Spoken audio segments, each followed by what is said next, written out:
4 বছরের প্রেমের সম্পর্ক ভেঙে বেরিয়ে আসার চেষ্টা করাতে প্রেমিকের হাতে খুন হতে হলো প্রেমিকাকে। ঘটনাটি ঘটেছে শনিবার সকালে মুর্শিদাবাদের দৌলতাবাদ থানা এলাকায়। পুলিশ সূত্রে জানা গেছে, মৃত ওই মহিলার নাম সাবিনা খাতুন। তার বাড়ি দৌলতাবাদ থানার মির্জাপুর গ্রামে। উচ্চ মাধ্যমিক পরীক্ষায় পাশ করার পর গতকালই সাবিনা লালবাগের একটি কলেজে প্রথম বর্ষে ভর্তি হয়েছিল। এই খুনের ঘটনায় যুক্ত থাকার অভিযোগে ইতিমধ্যেই দৌলতাবাদ থানার পুলিশ মানোয়ার হোসেন নামে সাবিনার প্রেমিককে গ্রেপ্তার করেছে। ধৃত যুবকের বাড়ি দৌলতাবাদ থানার হাজিপাড়া গ্রামে। ওই যুবকও পড়াশোনা করত বলে জানা গেছে। স্থানীয় সূত্রে জানা গেছে, সাবিনার সাথে প্রায় দীর্ঘ 4 বছর ধরে প্রেমের সম্পর্ক ছিল মানোয়ারের। সম্প্রতি সাবিনা ওই সম্পর্ক থেকে বেরিয়ে এসে অন্য এক যুবকের সাথে প্রেমের সম্পর্কে জড়িয়ে পড়েন বলে জানা যায়। নতুন এই সম্পর্ককে কেন্দ্র করে দীর্ঘ বেশ কয়েকদিন ধরেই সাবিনা এবং মানোয়ারের মধ্যে বিবাদ চলছিল। পুলিশ সূত্রে জানা গেছে, গতকাল রাতে সাবিনাকে ফোন করে মানোয়ার দৌলতাবাদ এসআই অফিসের কাছে ক্লাব মাঠে দেখা করতে বলে। শনিবার সকাল 11টা নাগাদ সাবিনা যখন তার সাথে দেখা করতে যায়, সেই সময় সাবিনা মানোয়ারকে জানিয়ে দেয় দুই পরিবারের সদস্যরা তাদের প্রেমের সম্পর্ক মেনে নিতে রাজি হচ্ছে না। সেই কারণেই এই সম্পর্ক থেকে সে বেরিয়ে আসতে চায়। পুলিশ সূত্রের খবর, সাবিনার মুখ থেকে এই কথা শোনার পরই তার ওপর চড়াও হয় মানোয়ার হোসেন। সাবিনার সাথে দেখা করতে যাওয়ার আগে থেকেই এই যুবক নিজের কোমরে একটি ধারালো চাকু লুকিয়ে রেখেছিল। সাবিনা প্রেমের সম্পর্ক ভাঙার কথা বলার পরই ওই যুবক তার তলপেটের পিছনের অংশে চাকু ঢুকিয়ে দেয়। রক্তাক্ত অবস্থায় সাবিনা পড়ে গেলে মানোয়ার এলাকা ছেড়ে পালিয়ে যায়।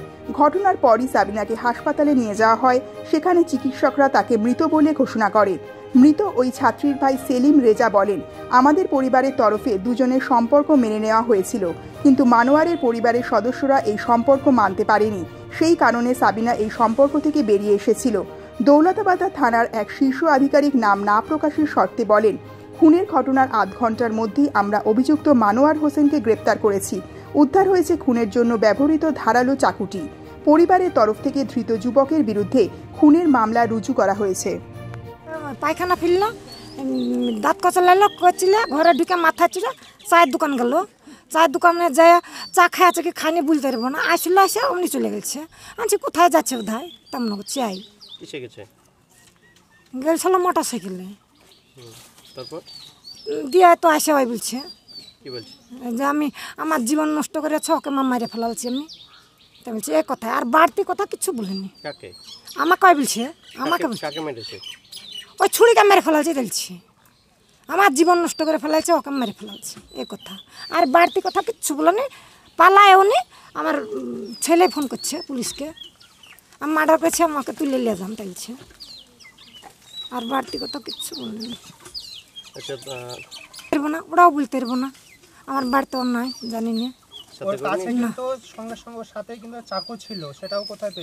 ওটা আমি বলতে পারবো না। তো আমার ছেলে চলে এসেছে, আমি ছাগলের বাচ্চা শিয়ালে ধরে আছে, আমি ওই দূরতে গেছি। ওর কাছে ছিল কি ছিল না ওটা বলতে পারবো না, জানি না। আমার বাড়িতে অস্ত্র মস্ত্র কিছু নাই। অনেকে অভিযোগ, আপনার ছেলে নামে অভিযোগ, আরো ভুরি ভুরি অভিযোগ আছে, ও নাকি বদমাইশি এবং অনেক এর সঙ্গে।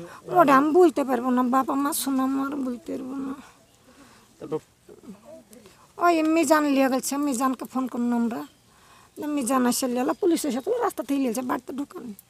আমার ছেলেও মিজানের কাছে গেল, মজিদা বিবি।